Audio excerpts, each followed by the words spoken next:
Eu li uma matéria no jornal O Globo que contava a história de um americano, jornalista, que está há 6 anos morando no Brasil, no Rio de Janeiro. Eu estava de férias em Paraty, arrumando nosso carro para voltar para o Rio de Janeiro, quando a vara que deu suporte para nosso porta-mala quebrou e a tampa caiu e bateu minha cabeça. Ele começou a sangrar muito. Ele estava sangrando quando ele viu que estava chegando uma ambulância do SAMU. Foi no hospital, a ambulância levou ele, deu remédio, tratou da cabeça dele, 7 pontos na cabeça dele, um pacote de remédio para ele tomar, e ele pensando, como é que eu vou pagar?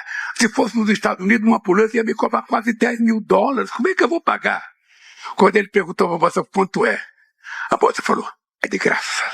Esse é o SUS, que muita gente ainda não aprendeu, de que é o mais importante plano de saúde universal do mundo. Muito curioso, não só no governo, mas também no Supremo, é por que eles foram pegar o Mais Médicos, né? Porque a expectativa é que viriam novas sanções contra novos ministros do Supremo, contra familiares de ministros do Supremo, né?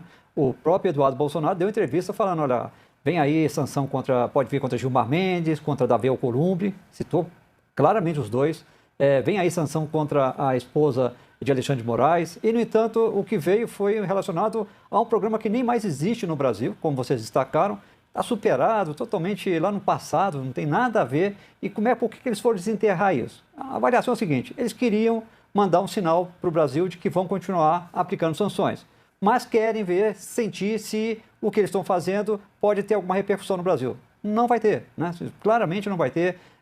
Um ministro supremo dizer, olha, a gente sabe que a situação vai piorar cada vez mais, antes de melhorar, vai piorar muito, né? É lamentável que isso aconteça, mas isso não vai alterar nada aqui dentro do Supremo, né? E no governo Lula, a mesma coisa. O que eles tomarem de medidas, elas não vão alterar a nossa vida. Hoje já não existe mais aquele modelo lá do governo da ex-presidente Dilma Rousseff, usando médicos cubanos ali. Esse modelo acabou. E, no entanto, vem uma punição, né, diríamos assim, que nem merece ser dita como punição. Na verdade, é uma provocação tardia. Não existe mais o que eles defendem, né? Não sei de onde eles resolveram fazer essa punição neste momento. Talvez vamos fazer uma punição onde a gente pode fazer que crie confusão lá, mas ainda a gente não avance tanto o sinal. E, no entanto, usaram algo contra 2 profissionais super competentes, super importantes realmente no início do programa Mais Médicos, mas que hoje está totalmente reformulado. Não é aquele modelo anterior. Então, assim, fico tentando entender, Camila, Leilane e Miriam, quem está passando realmente informação para o governo americano. Eduardo Bolsonaro está levando informações realmente incorretas em relação ao que está acontecendo aqui no Brasil, né? O fato é que essas sanções, essas punições, essa perseguição do governo americano vai continuar. A avaliação do governo Lula é de que isso não vai cessar durante um bom tempo. Por isso, ali, líderes governistas na Câmara defendem adiantar uma punição a Eduardo Bolsonaro, deputado, porque, vamos lembrar, Camila, Miriam, Leilane, o pacote que foi lançado ontem, super importante, tem um custo de aumento da dívida pública para o Brasil. A gente pode atribuir esse custo a esse deputado que está aqui do lado. Ele é responsável pelo aumento da dívida pública brasileira quando acabou trabalhando por sanções ao governo brasileiro que vão levar ao aumento da dívida pública. Então, até dentro do governo estão dizendo isso. É o custo Eduardo Bolsonaro. Imposto ao país e que o país vai ter que suportar. E é dinheiro público, viu, contribuinte? Vamos pagar um custo aí por conta da ação de Eduardo Bolsonaro. Por isso, ontem, o líder do PT, o Lindenberg Farias, entrou, acho que foi o 3º pedido de cassação do mandato dele ali no Conselho de Ética, agora sob o argumento, que é correto, de abandono do mandato. Ele abandonou o mandato. Hoje você tem um governo americano que é o menos democrático dos últimos anos, defendendo um governo que era a favor do golpe militar e queria um golpe militar, e um governo eleito democraticamente. Pode não gostar dele, ser de direita, mas não tem o direito não tem o direito de dizer que o Lula está no governo por conta de alguma trapaça, de alguma coisa. Então é uma coisa completamente louca o que está acontecendo. Uma mesma semana, o Brasil ia começar a semana com o anúncio de ter saído do mapa da fome definitivamente, graças ao seu governo, e terminar a semana com a fábrica da Hemobras que garante produção nacional e soberania nacional para o tratamento dos hemoderivados aqui no nosso país. A luta pelo SUS começou, em parte, pela luta contra o descalabro que eram os bancos de sangue no país, quando a rede era só privada, quando as pessoas eram pagas para doar sangue e se comprava o sangue, quando os hospitais, as santas casas, hospitais privados, para garantir a albumina, para garantir o plasma, para garantir um fator fundamental para garantir a coagulação, tinham que comprar esse produto do banco de sangue. E toda vez que entra o lucro, o dinheiro, a primeira coisa que se perde é a segurança do paciente. Quantos pacientes não morreram de hepatite A, de hepatite B, de hepatite C e do HIV, de doenças que a gente nem sabia que existiam lá no final dos anos 70 e anos 80, depois que nós descobrimos, como a própria hepatite C, hepatite delta, por conta do descalabro que era a doação, a venda do sangue e a insegurança que existia na garantia dos fatores de coagulação que nós estamos garantindo para a população brasileira. Então, hoje é, acima de tudo, um dia de segurança para as famílias brasileiras, de segurança para as pessoas que sofrem com essas doenças, de segurança para cada profissional de saúde, seja do SUS ou do setor privado, que quando vai aplicar, quando prescreve um medicamento como esse, seja para ser tomado em casa como os fatores de coagulação, ou seja numa UTI, como a gente prescreve a albumina, ou seja às vezes na UTI ou na unidade de cuidado crítico, quando a gente prescreve uma imunoglobulina, a segurança desses profissionais que vai saber que vai prescrever um medicamento 100% produzido no Brasil, 100% certificado pela Anvisa, 100% qualidade e ainda mais com sotaque pernambucano para salvar a vida dessas pessoas, dos brasileiros e brasileiras. Quando você governa um país, uma cidade ou um estado, a arte de governar é saber tomar decisão. E é sempre saber de que lado da sociedade você vai tomar a decisão. Se é para todos, se é para os que já têm, ou se você vai tentar fazer as coisas para atender uma grande parcela da sociedade brasileira que sempre foi tratada como se fosse invisível. Os governantes não a enxergavam e muitas vezes não a enxergam. Eu nunca me conformei, sendo pernambucano, indo para São Paulo com 7 anos de idade para não morrer de fome em Garanhuns, naquela época, hoje Caetés. Eu nunca consegui entender por que todas as pesquisas mostravam sempre o Nordeste era o lugar que tinha mais analfabeto, era o local que tinha mais criança desnutrida, era o local que mais tinha mortalidade infantil, era o lugar que menos tinha mestre e menos doutores na universidade. E era como se nós tivéssemos nascido como região para exportar empregada doméstica, servente de pedreiro e pedreiro para ajudar a crescer a região sul e sudeste do país. Não que a gente tenha vergonha de ser empregado doméstico, não que a gente tenha vergonha de ser pedreiro ou servente de pedreiro. O problema é que, depois que a coroa, com Dom João VI, foi para o Rio de Janeiro, quase tudo nesse país começou a ser transferido para a região sul e sudeste do país. As pessoas se esqueciam que, antes disso, por conta da cana-de-açúcar, o Nordeste tinha um peso muito extraordinário. E o Nordeste foi perdendo peso e as pessoas foram esquecendo o Nordeste. E era muito difícil as coisas acontecerem no Nordeste. Então, quando eu assumi a presidência, eu tinha certeza do que eu ia fazer. Eu não tinha dúvida. Eu tinha certeza. A primeira coisa que eu queria fazer era acabar com a fome nesse país. Não era explicável para a humanidade que um país com a capacidade de produzir alimento que tem o Brasil, com o conhecimento genético e tecnológico que tem o Brasil, com a qualidade da nossa terra e com a capacidade do nosso povo trabalhador, que a gente tivesse 54 milhões de pessoas que iam dormir toda noite sem jantar e sem saber se iam tomar café da manhã. Só para você ter ideia, eu estou falando com experiência própria. Eu cheguei em Pernambuco com 7 anos de idade. Eu fui conhecer, em São Paulo, eu fui conhecer pão aos 7 anos de idade.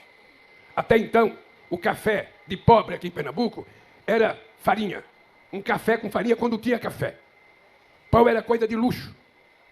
Quando a gente vai na casa de uma pessoa de classe média, a gente toma um café saudável, tem carne seca, tem carne de sol, tem inhame, tem cará, tem um monte de coisa. Mas na casa dos pobres, muitas vezes, não tinha nada.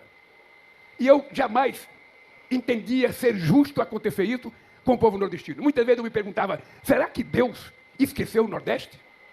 Ora, se Deus, sabe, tem mais aconchego com os pobres, por que o Nordeste continua sendo esquecido?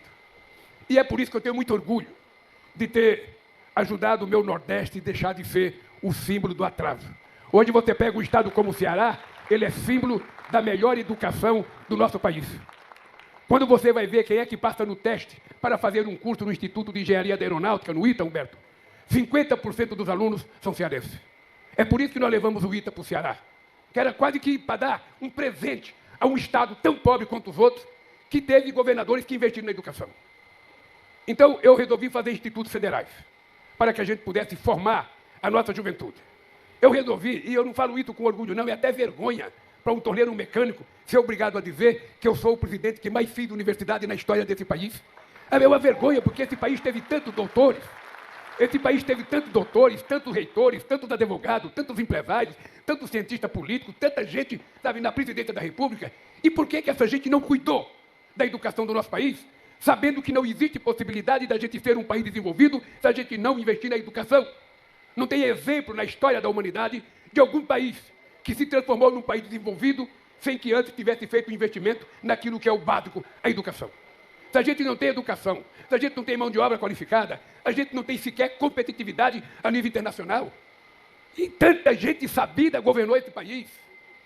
Tanta gente com tantos diplomas. E por que não fizeram? Não fizeram porque tinha uma cultura pré-estabelecida nesse país. E eu digo em todo lugar que eu vou. Todo lugar que eu vou. Quando foi Cristóvão Colombo chegou na República Dominicana, em Santo Domingo, em 1492, 8 anos antes do Cabral chegar aqui, em 1535, já tinha a primeira universidade em Santo Domingo, na República Dominicana. Presta atenção. 1492. 32 anos depois, ou seja, 40 anos depois da descoberta das Américas, Santo Domingo já tinha uma universidade. 40 anos depois. Cabral chegou aqui em 1500. Nós só fomos ter a primeira universidade federal, enquanto universidade, em 1920, que foi a Universidade do Brasil, que o rei da Bélgica vinha fazer uma visita no Brasil, e era, naquele tempo, a liturgia era dar um título de doutor honoris causa para o rei. E a gente não tinha universidade, a gente tinha faculdade de Direito, faculdade de Medicina, então se juntou um monte de faculdade para criar a universidade, para poder dar o título de doutor honoris causa. E por que nós chegamos a esse patamar? Porque esse país era um país escravagista. Esse país achava que nem negro, nem indígena, nem pobre precisava estudar. Que estudar era para quem podia pagar. Que estudar para quem podia viajar. E a gente vivia numa contradição histórica fantástica. Nós tínhamos algumas escolas de ensino fundamental de qualidade, Padilha. Algumas de qualidade. Todos os grandes intelectuais brasileiros se formaram em escola pública. Todos.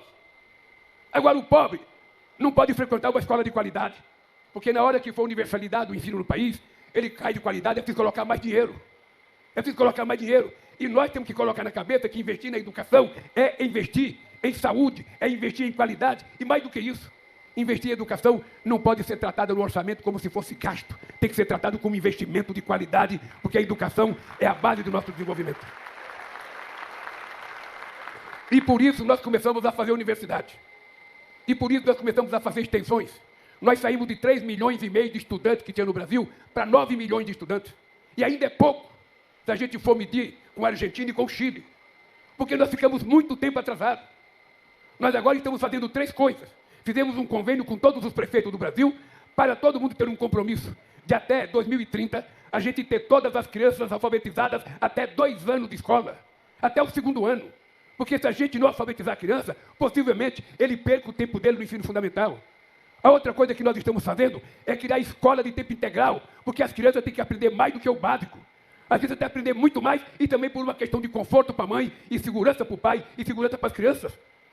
A criança ficar na escola o tempo inteiro, o dia inteiro. Vai aprender que Cabral descobriu o Brasil, vai aprender que 2 e 2 são 4, mas vai aprender arte, vai aprender a dançar, vai aprender a tocar, vai aprender a cantar, vai aprender o que ele quiser. É para isso que a gente tem que mudar essa escola brasileira. Vocês viram esses dias, nós criamos o programa Pé de Meia. Por que nós criamos o programa Pé de Meia? Porque o IBGE mostrava que 480 mil alunos do ensino médio desistiam da escola para ajudar no orçamento familiar. E eu acho que seria criminoso a gente continuar permitindo que 480 mil jovens desistissem da escola. Nós criamos um programa dando uma poupança para o estudante. Ou seja, nós damos R$200 por mês e R$1.000 no final do ano, durante os 3 anos, para que esse aluno não desista da escola, se forme e depois volte a seguir a sua carreira. Quando terminar o ensino médio, ele se guardou, vai ter uma poupança de R$9.000. Tem gente que fala que nós estamos gastando dinheiro. Não, nós estamos investindo. Porque se eu não investir na educação, eu vou ter que investir em cadeia. Esse é o dado concreto. Bem, meus queridos companheiros e companheiras, agora tem mais uma coisa, Padilha. Eu vou criar a universidade do esporte. Não é do futebol, é do esporte. Vou criar a universidade e vou criar a universidade indígena nesse país. Não tem. Não, nós vamos criar uma universidade. Não é possível que agora a gente só tenha técnico português. Não é possível. Não que eu tenha alguma coisa contra, nós não vamos caçar o visto de nenhum técnico. Mesmo se ele estiver no Corinthians e o Corinthians perder, nós não vamos caçar o visto dele, Padilha. Nós vamos deixar. Agora, veja, eu estou dizendo essas coisas porque tudo isso faz parte de decisões políticas que você tem que tomar e você só toma se você tiver noção do Brasil que você quer construir. Não era possível o Brasil continuar com uma parte muito pequena da elite estudando em Londres, estudando na França, estudando em Madrid, estudando em Nova York, estudando em Chicago, estudando, sabe, na Alemanha, e o pobre cortando cana, e o pobre sendo pedreiro, ajudante de pedreiro. Parecia que a gente ia para São Paulo só para construir ponte e prédio. E eu botei na cabeça que o nordestino tem que ir para São Paulo, para ser engenheiro, para ser médico, sabe? E para passear, porque ele pode ser profissional e trabalhar aqui. Quando nós criamos o Mais Médicos, qual era a bronca dos médicos? É que tem uma parte elitista da saúde nesse país que acha que não falta médico. Agora, os prefeitos sabem que falta médico. Mesmo para levar para a periferia mais violenta, é difícil você ter médico que quer ir. Tem prefeito que não pode nem pagar um salário de médico, porque ninguém quer ficar confinado numa cidadezinha do interior, se o cara pode estar na capital, tomando uma cervejinha toda noite na beira da praia. Por que ele quer ir para o interior ficar lá, tá vendo o grilo cantar? Então é preciso que a gente tenha noção da parte do Brasil que não precisa e da parte que precisa. E é o governo que tem que tomar a decisão. Eu levo ou não levo? Olha, eu não precisaria ter trazido a Esterantes para cá. A gente não precisaria ter trazido, porque São Paulo oferecia tudo. Rio de Janeiro oferecia tudo. Minas Gerais oferecia tudo. Mas se a gente não traz para cá, a gente não vai desenvolver a região Nordeste. E eu quero que o Nordeste seja igual outro estado. Eu não quero tirar nada de nenhum estado. Eu só quero que a gente seja igual. Então, é esse país que nós temos que construir. É esse país onde a gente tem que provar que ninguém é burro, que não tem ninguém melhor do que ninguém. Todos nós somos iguais e por isso todos nós precisamos ter a oportunidade. E somente o Estado é que dá a oportunidade. É o Estado que pode garantir que uma filha de uma empregada doméstica possa sentar numa mesa do Enem e disputar vaga na universidade com o filho da sua patroa. E não é nada contra a patroa. Não é nada contra a patroa, porque o filho dela também tem direito de estudar, mas é dar oportunidade para quem nunca teve. O meu advogado-geral da União é advogado, ele sabe quantos poucos advogados negros a gente tem no país. Entre as repartições públicas, para vocês verem, nos cargos de carreira, tem pouco negro e pouca negra. A USP não tinha. Agora, vai na USP, você vai perceber que metade da USP é negro. E uma coisa fantástica que aconteceu nesse país é que ninguém fala mais, eu sou moreno jambo. Não, agora é o seguinte, o cara se define, eu sou negro ou eu sou branco. E fim de papo. E a negritude brasileira tem orgulho de dizer que é negro. Ninguém tem mais vergonha. Tem até candidato branco colocando que é negro, para ver se ganha voto. É esse país que nós temos que construir. Um país, sabe, humanista. Um país de um povo fraterno, solidário, estendendo a mão para quem não precisa. Nós acabamos com a fome em 2014. Quando eu votei em 2023, tinha 33 milhões de pessoas passando fome outra vez. Em 2 anos e meio, nós acabamos com a fome outra vez. Agora, se a gente não cuidar, ela volta. Ela volta. Porque os pobres nesse país são tratados como se fossem invisíveis. As pessoas só enxergam os pobres na época das eleições porque eles são mais do que o rico. Mas quando ganham, os pobres voltam a ser invisíveis e os ricos voltam a ser visíveis. Eu não tenho nenhum preconceito de classe. Eu não divido a sociedade entre nós e eles. Eles é que dividem entre eles e nós. Eles é que dividem. Uns que têm tudo e outros que não têm nada. Uns que comem 10 vezes por dia e outros que não comem nada. O país não precisa ser assim. Não precisa ser assim. Esse país pode ser justo. Então trazer aí meu braço para cá foi uma decisão política. Uma decisão política. Como foi decisão política trazer a indústria automobilística. Como foi decisão política trazer institutos federais. Como foi decisão política fazer a Universidade do Vale do São Francisco atendendo o Petrolina e Juazeiro. Como foi decisão política recuperar a Transnordestina, que já era para ter acabado, mas pararam. E nós vamos fazer a Transnordestina outra vez, porque o Nordeste precisa dela. É assim que nós temos que governar. Se alguém não gosta, paciência. É esse país que eu quero deixar. Um país onde as pessoas se sintam. Eu nunca vi, na vida, tantas meninas e meninos negros nas universidades. Eu nunca vi tanta gente me abraçar chorando. Presidente, eu devo a você, meu filho está na universidade. Ontem uma mulher da comunidade da economia solidária me abraçava chorando. Ô Lula, as minhas 2 filhas são médicas. É isso que dá orgulho da gente governar um país. Porque fazer ponte, todo mundo sabe fazer. É só contratar um engenheiro. Fazer viaduto é só, todo mundo sabe fazer. Eu quero saber quem é que sabe cuidar do povo. Quem é que entende a alma desse povo e cuidar deles. Em toda a nossa diversidade. Então eu estou aqui com muito orgulho. Mas com muito orgulho. E por isso que eu dei a palavra para o Humberto Costa. Porque eu sei o orgulho que ele está sentindo. Eu sei quanto nós fomos cobrados por trazer isso para cá. Sabe? E hoje a gente está vendo. A gente está vendo. Tem. Possivelmente não tenha lugar nenhum que tenha profissionais tão qualificados quanto a Intelbras tem. Então o que precisava Pernambuco? Uma chance. A chance foi dada. A Intelbras está aqui. E vai ser a maior fábrica, sabe, da América Latina. Com uma presidenta muito simpática, que parece irmã gêmea da nossa senadora, mas não sou nem parente.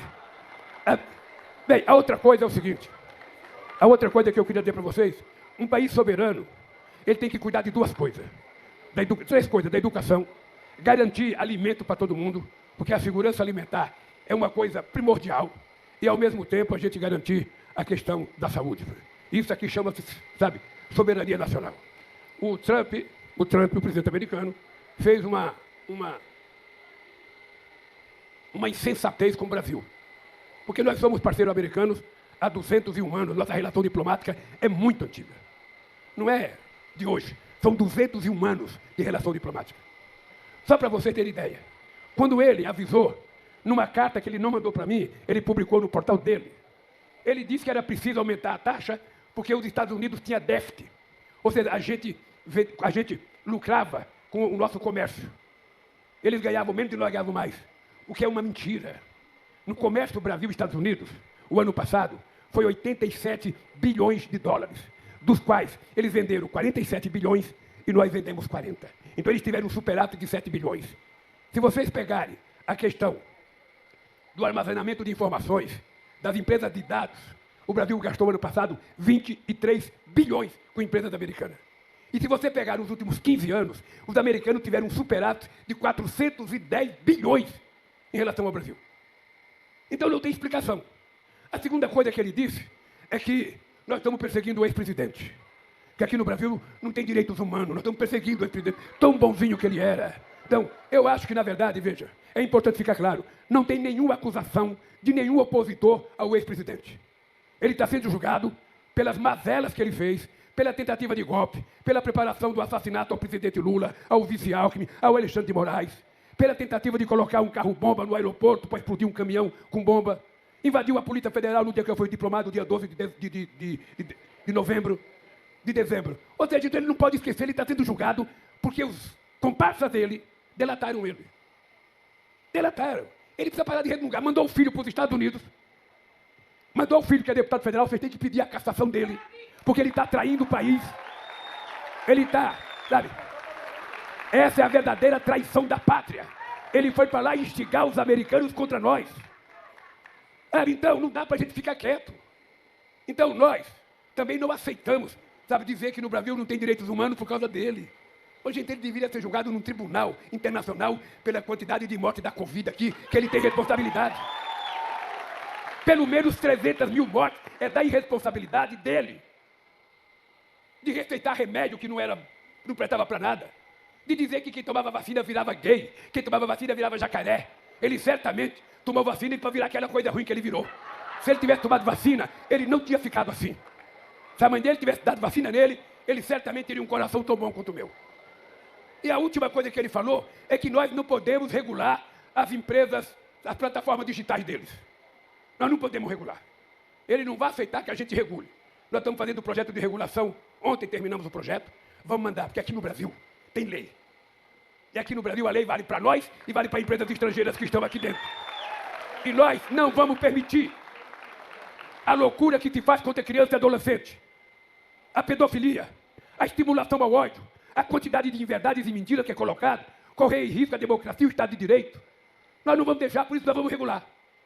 E queremos responsabilizar, sabe, quem fica utilizando criança para praticar pedofilia. Isso aqui não vai ter. E ele tem que saber que quem manda nesse país é o povo brasileiro. Ele tem que saber. Tem uns vira-lata que fica falando, nossa, como esse Lula está falando bravo. Não, eu falo igualzinho para a Bolívia o que eu falo para os americanos. Eu não sou daqueles que falam fino com os americanos e falam grosso com a Bolívia, não. Eu trato todo mundo igual, porque eu aprendi com a dona Lindu de que ser educado não tem diferença social. Ser educado a gente está metendo no berço de pai e mãe. Ontem nós fizemos uma grande decisão para ajudar as empresas brasileiras que exportam. Todas as empresas, pequena, grande e média, nós vamos ajudar as empresas.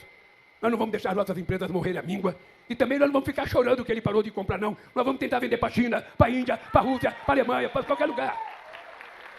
Vocês sabem quantos mercados nós abrimos em apenas 2 anos e meio, João?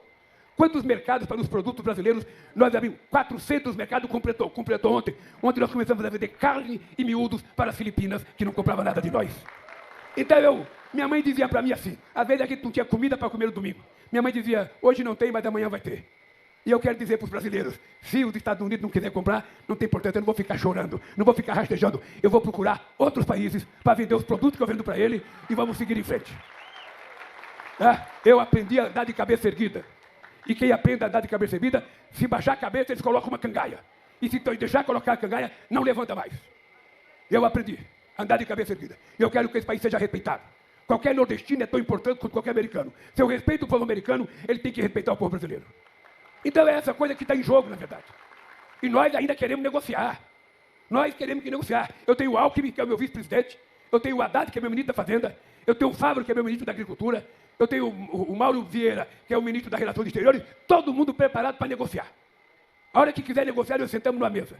Vocês sabem que dos 10 maiores produtos que eles exportam para nós, sabe quanto eles pagam de imposto? De 8 pagam 0. Sabe qual é a média que eles pagam para nós? 2,7%. Gente, então, não conte em verdade para o planeta Terra. Esse país não quer briga.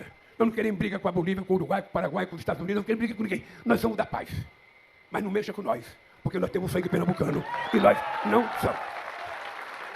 Esse país tem que saber que antes do imperador Dom Pedro pensar em fazer a independência, Pernambuco já tinha tentado em 1817. Tem que saber disso. E por isso, a gente perdeu toda a parte do Rio São Francisco. Na Bahia era de Pernambuco, nós perdemos, porque o rei, para castigar o Brasil, tirou. O estado de Alagoas era de Pernambuco, para castigar Pernambuco, eles tiraram. Então nós também já sabemos ser castigados. Nós, Mozart, não fique preocupado com o visto dos Estados Unidos. O mundo é muito grande. O Brasil tem 8,5 milhões de quilômetros quadrados. Você tem lugar para andar no Brasil para caramba, cara. Não se importe. Lugar bonito. E eu quero dizer para os companheiros cubanos que o fato deles caçarem o Mozart foi por causa de Cuba. Que eles tinham ido a Cuba. Então é importante eles saberem que a nossa relação de Cuba é uma relação de respeito a um povo que está sendo vítima de um bloqueio há 70 anos. Há 70 anos. Hoje estão passando necessidade. Estão passando num bloqueio que não há nenhuma razão. Os Estados Unidos fez uma guerra, perdeu. Aceite que perdeu e deixa os cubanos viver em paz. Deixa os cubanos viver a sua vida. Não fique querendo mandar no mundo, ele não é imperador, gente. Então a gente continua tratando assim, gente. Nós vamos fazer mais fábrica de remédio, vamos ser soberano, Padilha e muitas outras coisas. Agora nós vamos no hospital daqui. Olha o que nós estamos fazendo agora. Em 2012, eu conversava com o Padilha, com a Dilma, ele era ministro da saúde da Dilma. Eu dizia, Padilha, nós estamos com um problema na saúde. O problema da saúde é o seguinte, antes, o povo ia no médico. Aí o médico dava receita. As pessoas mais pobres pegavam a receita, chegavam em casa, colocavam embaixo do travesseiro, porque não tinha remédio para comprar. E morria com a receita embaixo do remédio. Nós criamos uma farmácia popular. E hoje nós damos de graça 41 tipos de remédio das doenças mais importantes, de graça. Então o cara já não pode morrer por falta de remédio. Mas o cara morria porque não chegava no especialista. Ele ia numa UPA, ia numa UBS, aqui em Recife, chegava lá, atendia, o João Orienta, muito simpático, todo mundo agradável e tal. Aí o médico atendia, falava, meu filho, você está com o coração batendo, você tem que procurar um cardiologista. Ele voltava no balcão, falava para a moça, o doutor falou que eu tenho que ir num cardiologista. A menina lá, toda educadinha, muito sorridente, sabe, gentileza, sem atendimento zero. Então, a coitadinha falava assim, olha, o cardiologista só daqui 10 meses. Aí o cara voltava para casa 10 meses. Se ele sobrevivesse, nos 10 meses ele era atendido. E ele voltava lá. Aí o cardiologista falava, querido, seu coração está realmente, está nervoso, você vai ter que fazer uma ressonância magnética. Qual é o outro? Cintilografia. Qualquer coisa. Aí ele voltava na mocinha lá, doutor, ele pediu para mim fazer uma ressonância magnética. Aí a mocinha olhava lá, 10 meses, 8 meses. Ele voltava para casa esperando. O que é que nós estamos fazendo agora? Nós estamos fazendo, agora tem especialistas. Agora tem especialista. O povo pobre, ele vai no médico, ele vai ter que passar pelo especialista num curto prazo de tempo. Hoje nós vamos no hospital particular, que vai começar a atender gente do SUS, para que a gente possa fazer com que o povo tenha acesso ao especialista e às máquinas. Hoje, gente, eu sou presidente, eu chego lá para fazer meu check-up, tem 50 máquinas, o linha vai entrando, vai indo, vai saindo. Por que o povo não tem que ter direito a essa máquina? Por que o povo não tem direito? Então, hoje, eu quero dar os parabéns para o Padilha. Essa era uma coisa que a Nízia estava trabalhando com muito carinho. E o Padilha assumiu agora, o Padilha está colocando, sabe, muita rapidez nisso, porque o povo pobre não pode esperar. Quem está doente não pode esperar. Então eu queria terminar dizendo para vocês. Eu estou cada dia mais certo de que nós estamos perto de entregar um país muito maior e muito mais justo. Vocês têm que viver o seguinte: hoje nós temos o menor desemprego da história do Brasil. Hoje nós temos o maior crescimento da massa salarial. Hoje nós temos todo ano o aumento do salário mínimo. Toda vez que o PIB crescer, eu coloco o PIB no salário mínimo, porque o PIB nada mais é do que o resultado da produção que o povo brasileiro fez. Tem gente que não quer. E toda vez que eu puder, nós vamos ter mais política de inclusão social, mais crédito no Banco do Brasil, na Caixa Econômica, no BNB, no BASA, no BNDES, mais facilidade para o povo ter acesso aos recursos, para que ele possa comprar as coisas que ele precisa e as coisas que ele consome. É esse país que eu quero. É importante que todo mundo saiba, ninguém quer ser pobre.